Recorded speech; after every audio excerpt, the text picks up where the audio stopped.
Hello, this is Marie Lundi, your trusted real estate advisor. And so once again, thank you for coming back to the home buying series. And so we are moving along in this process, right? So we talked about the fact that you got pre-qualified, you have your team in place, right? You've been shopping for a home, you made an offer on a property, and you went through attorney review. And now you have a binding contract. So congratulations, right? So now we're going to talk about, now that you have a binding contract, it is more difficult to cancel the contract. And there are 3 conditions that would allow you to cancel the contract. And that's what we're going to talk about today.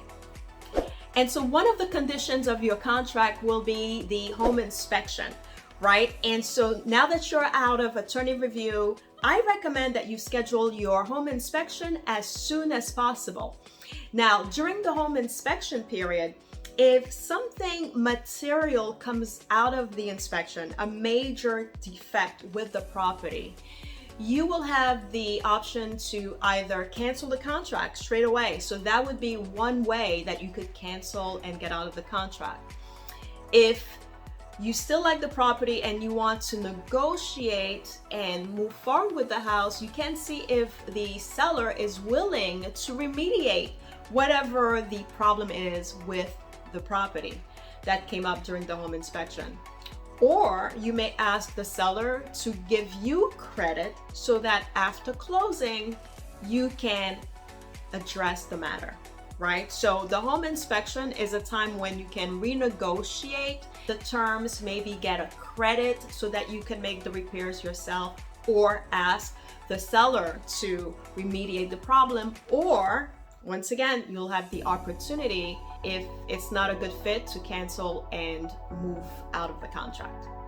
Another condition of your contract would be that the house appraises for the offer price, right, that you've made to the seller.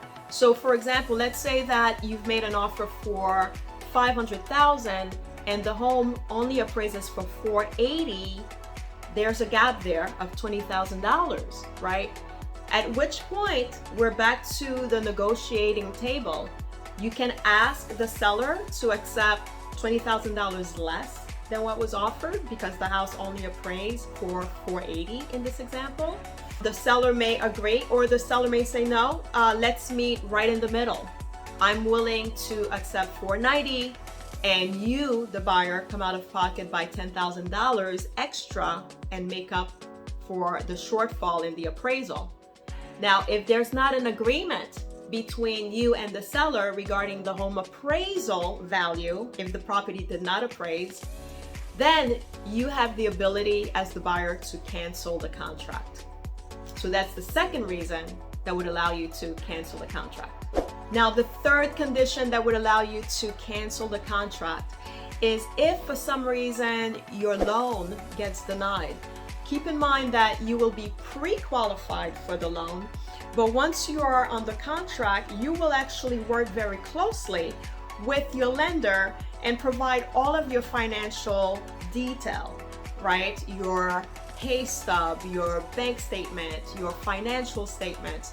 They will check your employment status, right? So there is a lot that goes into actually applying for the loan and having your loan be reviewed by the underwriters. And that process takes about 30 days.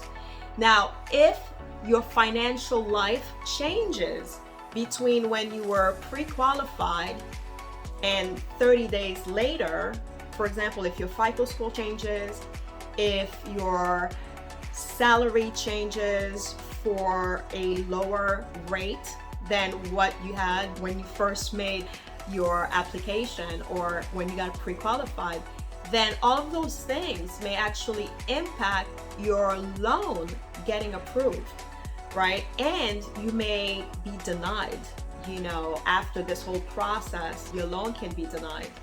In which case, you would have the ability to get out of the contract without any consequences, right? So it is very important that when you apply for a loan, mortgage rather, that your financial life stays the same as much as possible, right? You don't want to open up any line of credits, buy a new car, buy new furniture, don't do anything at all.